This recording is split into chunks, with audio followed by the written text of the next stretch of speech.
Hello, student. Welcome to this topic of uh, optical telescopes.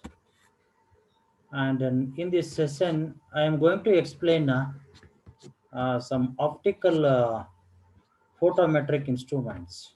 Photometry means that is the branch of physics where the intensity of some luminous body is measured, and that is called as the photometric study. So there are some instruments are used in the study of photometry, and I am going to explain some of important ones. The first one is the photographic plate. So this photographic plate, which is sensitive to the incident light, can be used to measure the surface brightness of a star. The photographic method is used to get a image on the photographic plate. So the sensitive layer on the photographic plate is a coating of silver bromide, which is an halide. So uh, the sensitive layer on the photographic plate is a coating of silver bromide. A photon, a photon absorbed by the halide means here in this case it is a silver bromide excites an electron that can move from one atom to another. A silver ion, Ag plus ion, a silver ion can catch the electron, becoming a neutral atom. So that means one electron is necessary for becoming neutral to this silver ion. So it catches a electron and becomes a neutron. When the necessary amount of silver atoms have been accumulated, at one place, they form a latent image. They form a latent image. Latent image means the hidden image on the halide, this silver bromide halide chemical which is coated on the photographic plate. So this latent or hidden image can be made into a permanent negative by treating the plate with the developers and fixer chemicals after exposing it with some light. That means as soon as the photographic plate is exposed to the sky, some light falls on it, then it is removed, then it is taken to a dark room and where it is dipped in a developer a solution, then it is exposed, again it is dipped in some other chemical, it is called as a fixer. So in this way, whatever the latent image was there on the photographic plate, that becomes permanent. So that is called as a negative. It is just like the negative of a photo film, which was used in earlier days. It was called as a negative also. So that negative, we were used to give that negative to the photographer. He used to print the photos. So same technique is used here. So this photographic plate has many advantages over the human eye, as thousands of stars can be kept at observation at a time. So the image on photographic plate is permanent and light can be collected over an extended time. So these are the advantages of the photographic plate over the human eye. Human eye can watch only one star at a time. A human being cannot concentrate on all the stars at a time. That is the weakness of the human eye. But there are many disadvantages of this photographic plate. The first one is its low sensitivity. The photographic plate is having a low sensitivity. That means only one photon in 1,000 causes a reaction leading to the formation of a silver grain. So thus the quantum efficiency of the plate is only 0.1%. That means even though the large number of photons are falling on the photographic plate, very few photons leads to the creation of this grains, silver grains, which is nothing but the image. So that is why most of the photons incidenting on the photographic plate are wasted. So that is why the efficiency of this photographic plate is very very less. It is only 0.1%. And once the photographic plate is exposed, it cannot be reused. It is just like the film, the film of a camera.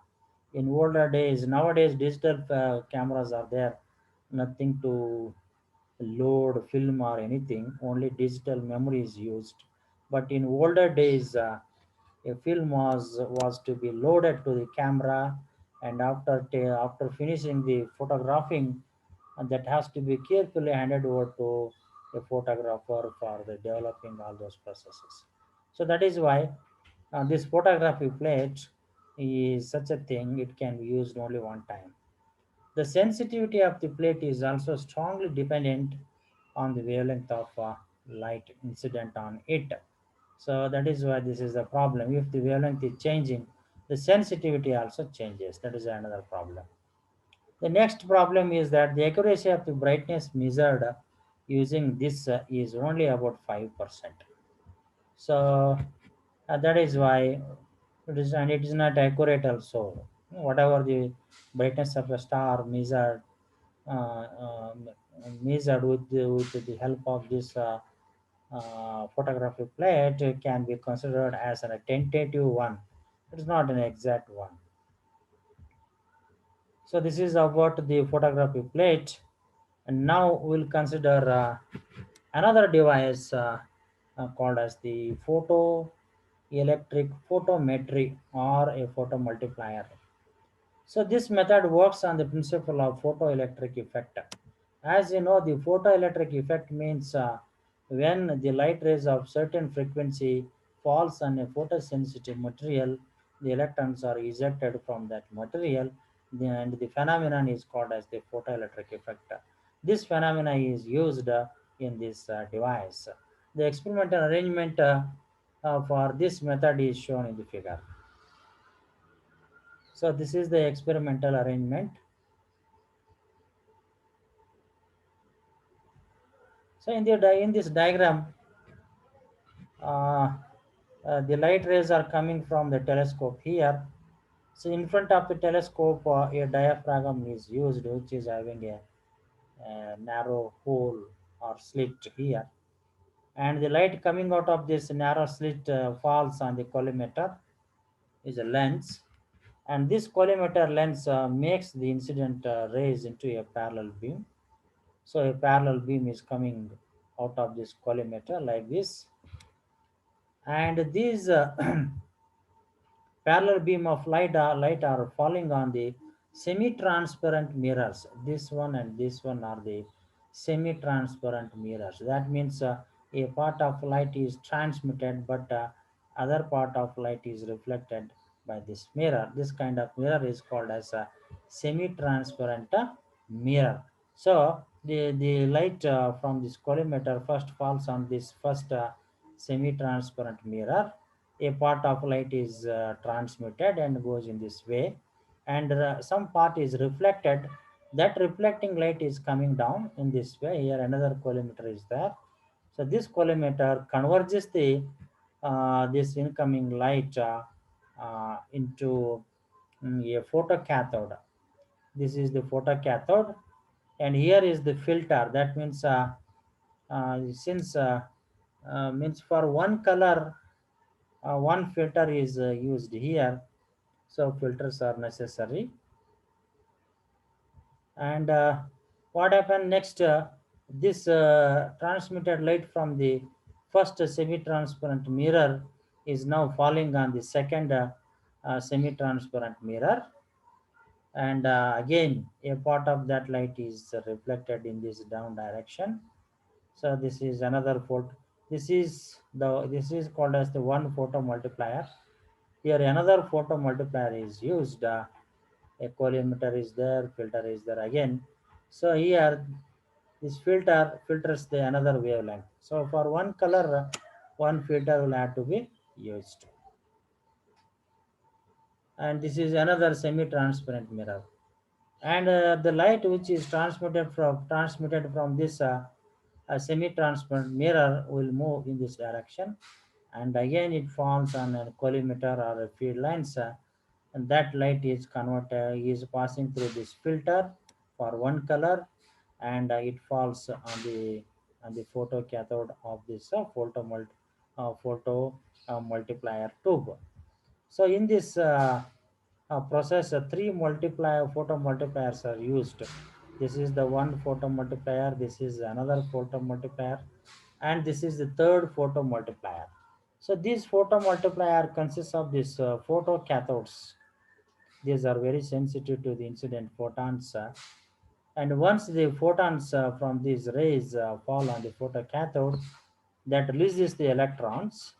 Here in this portion, the electrons are released from the cathode, and these released electrons from the cathode are accelerated using a potential difference of 1500 volts in the downward direction.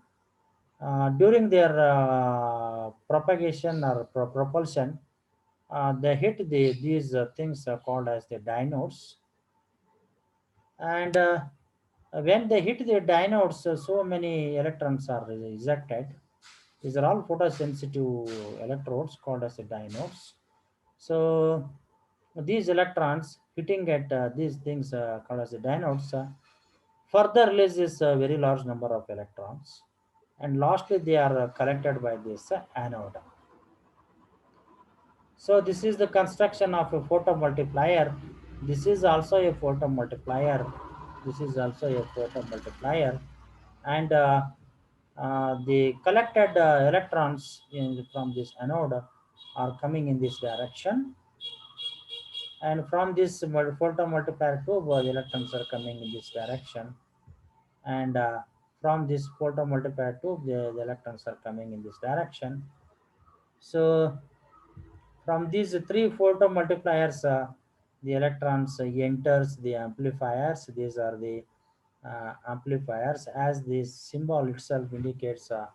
These are the op-amp based amplifiers.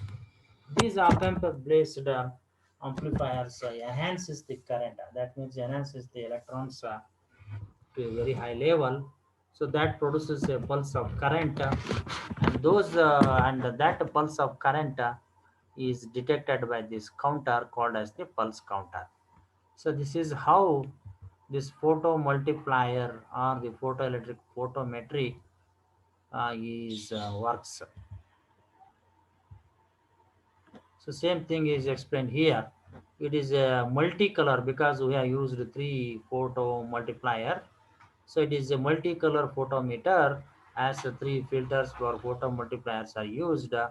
The light enters the photometer through a small hole in the focal plane, which is the diaphragm. A lens collimate the light into a parallel beam that I have shown. This is a collimator lens. It makes a parallel beam. Uh, Semi-transparent mirrors divide the beam uh, to several photo multipliers. Here only three photo multipliers are used.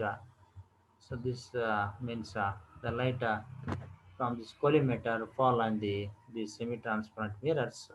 Here it is splitted into two rays. One set of rays are coming down and goes to this multiplier.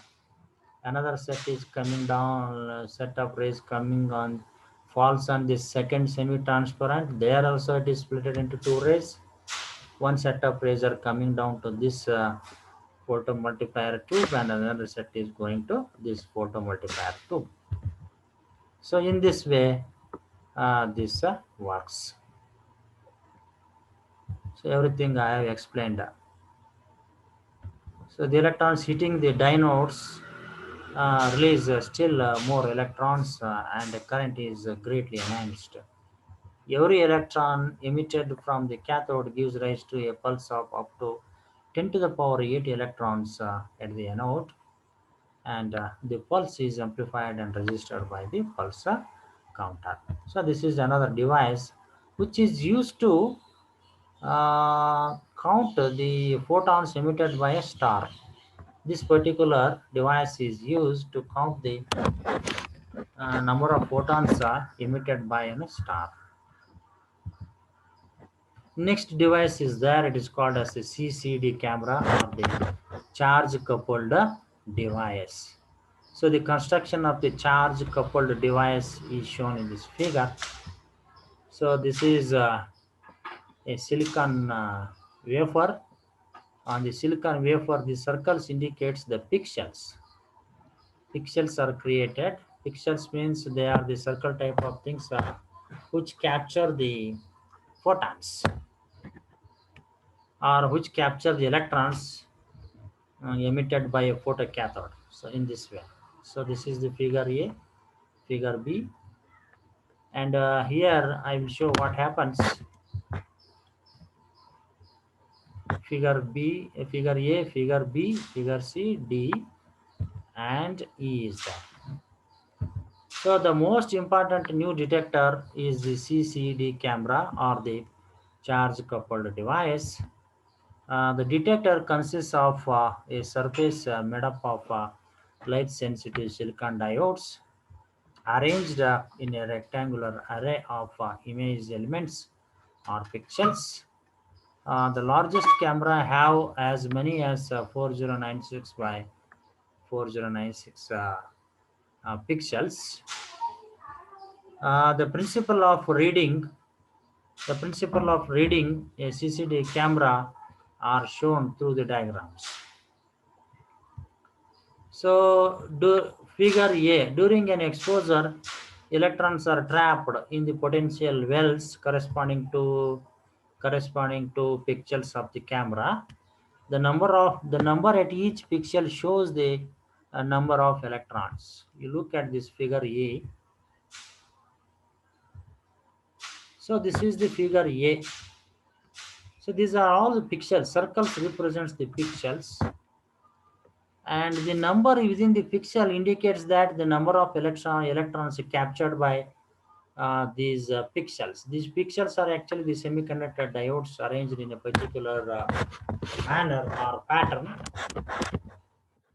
So just now, because of one exposure, all the available pixels on this rectangular receiver detector captures different pixels captures different electrons, like this number is shown there. And this is called as the buffer zone or reading area.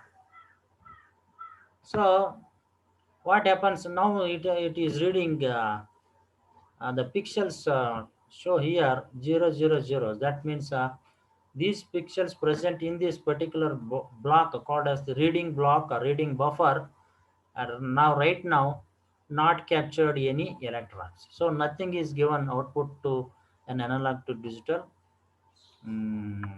instrument or circuit. So now what happens after exposing all the pixels capture some electrons, and now you see this column is showing 000. That means these horizontal rows moves one pixel forward, or I can say that the pixels present in the last column of this arrangement will move to this reading buffer. So this is the reading buffer. You can see here 102 is moved to this position here, and 178 is moved to this position here, and 133 is moved to this position here, and 87 is moved to this position here.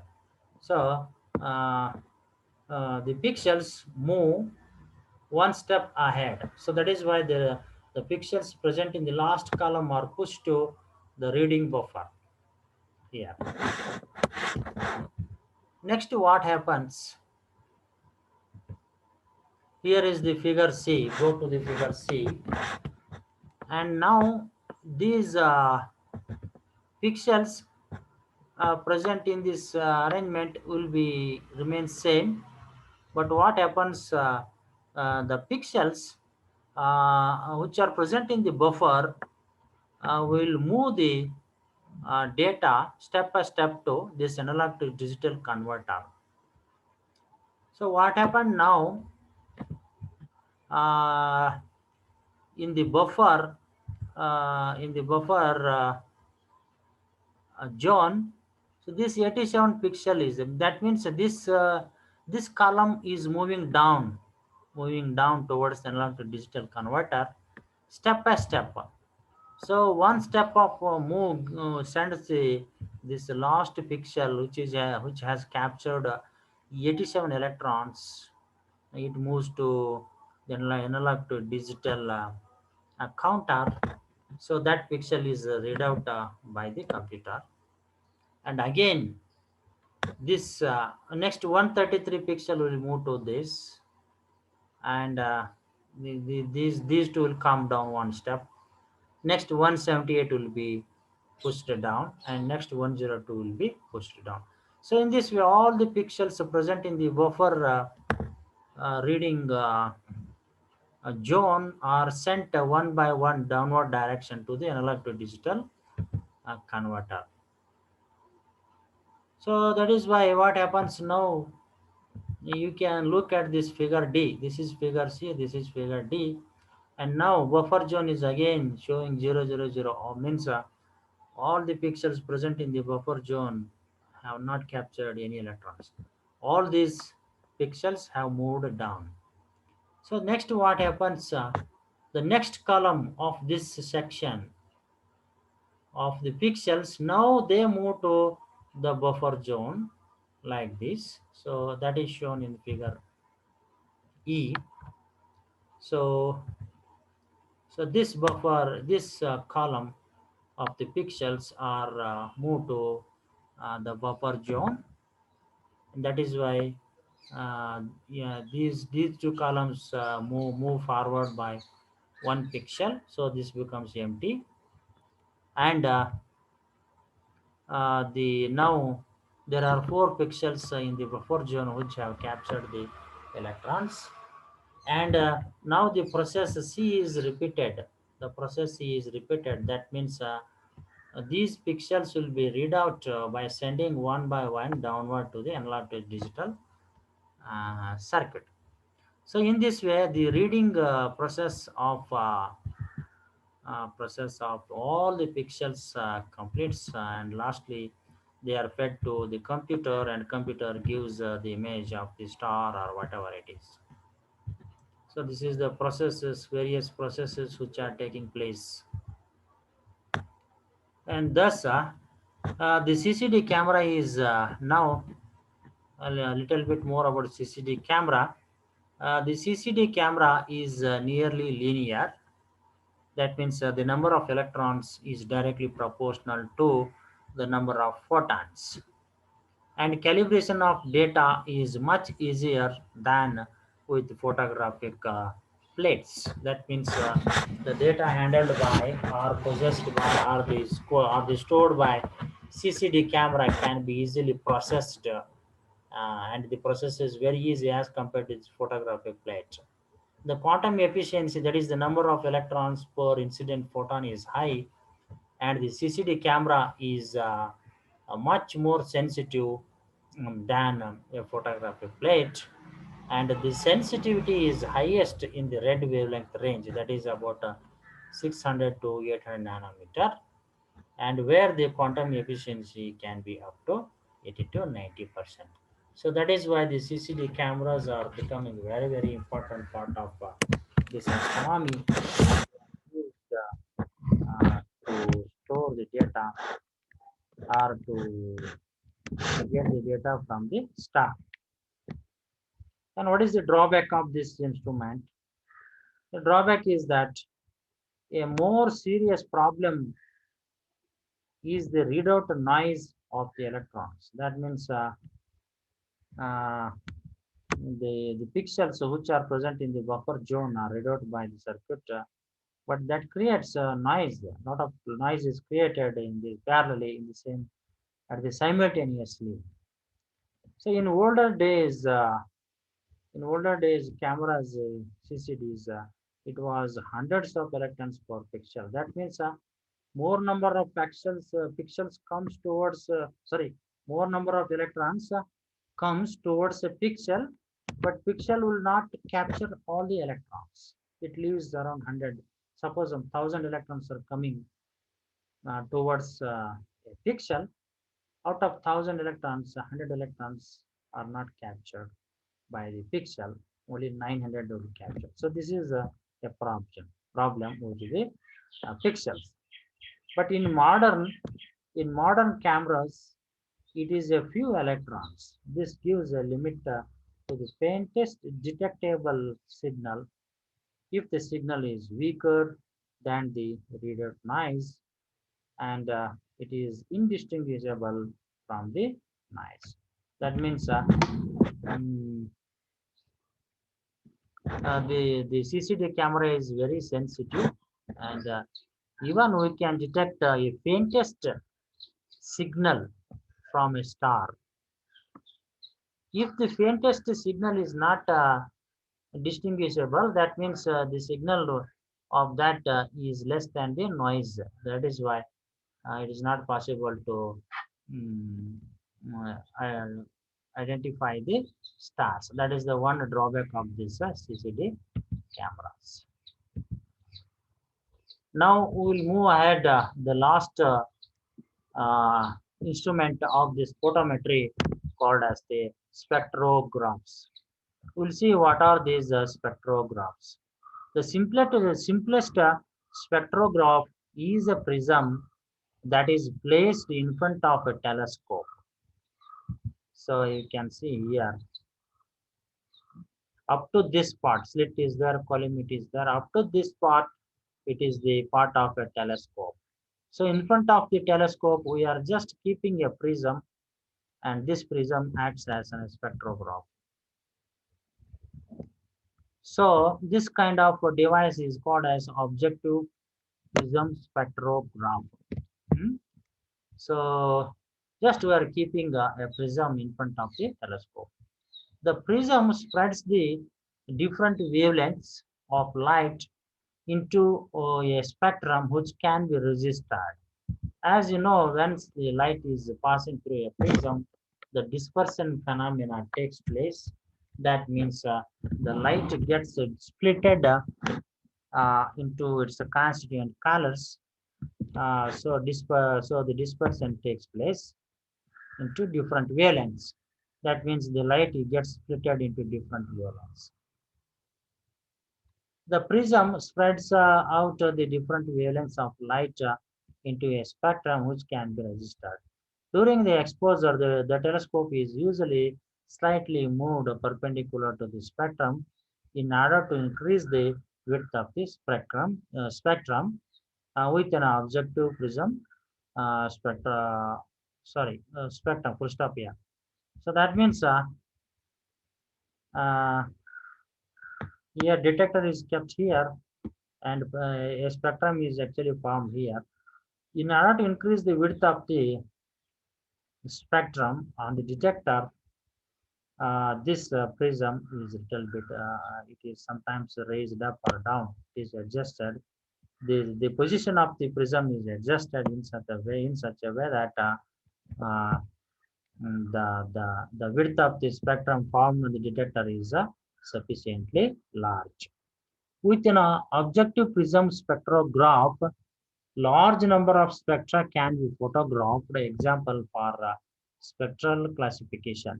So with this arrangement, we can record a very large number of spectra, for the analysis purposes. Even the spectral classification can also be done with the help of this experiment. Same thing is explained here. The structure of the slit spectrograph used for the accurate information is shown in the figure above. It is called as a slit spectrograph.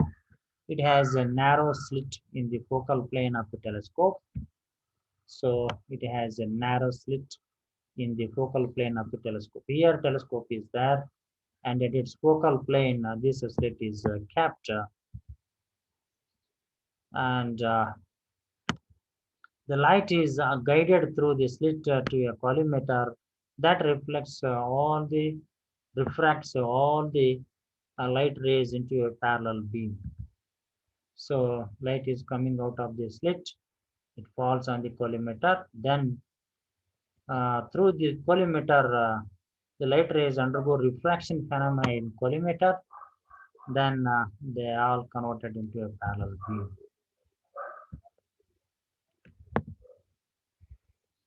After this, the light is dispersed into a spectrum by a prism and focused with the camera onto a detector.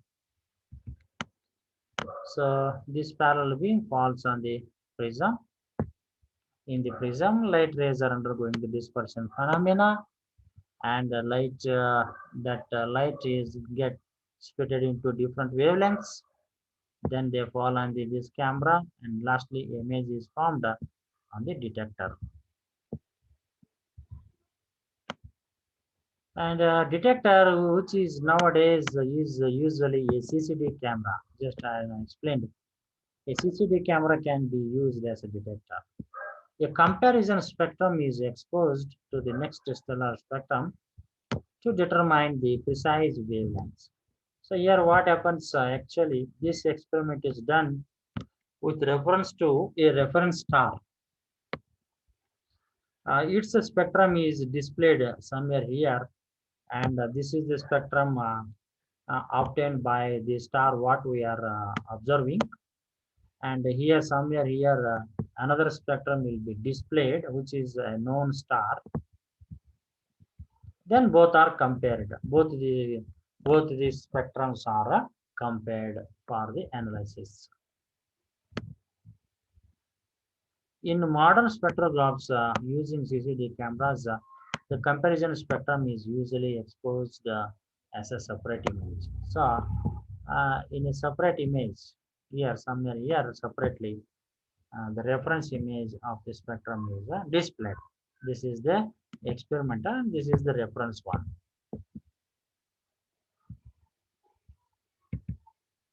So instead of prism, a diffraction grating can be used to form the spectrum. So now I have used prism as a diffract. What is that? A dispersion agent. But now instead of a prism, I can use a diffraction grating.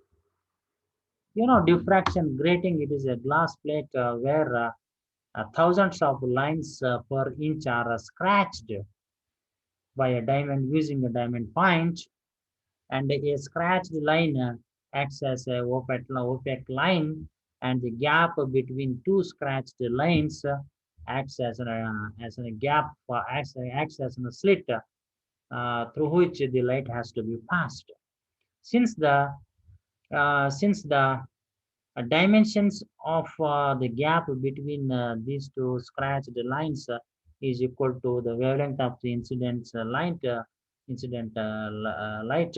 the diffraction interference phenomena are taking place. So therefore, we can also use the grating to be used to form the spectrum. A grating usually has a higher dispersion or ability to spread the spectrum than a prism. So what is the advantage of this grating is that grating has an higher ability to spread the spectrum in a wider way so that this big spectrum is formed. The dispersion can be increased by increasing the density of the lines of the grating. Density of lines of the grating, as I told, grating means generally some 10,000 to 15,000 lines are drawn per inch of that glass plate, which is called as a grating. That means there are even some gratings which are having higher density. That means some 20,000 lines may be present per inch. Then the density of that grating is high like that. So in its in split spectrographs, the reflection grating is most commonly used. So there are two types of gratings. One is called as a transmission grating. Another one is called as a reflection grating. That can be studied separately. And in most of the time in this slit spectrographs, the reflection grating is used most commonly. So it's all about spectrograph, and it's all about the optical instruments which are used to study the photometry of a star. This is the end of this chapter, and next we will move to the next chapter. Thank you for listening.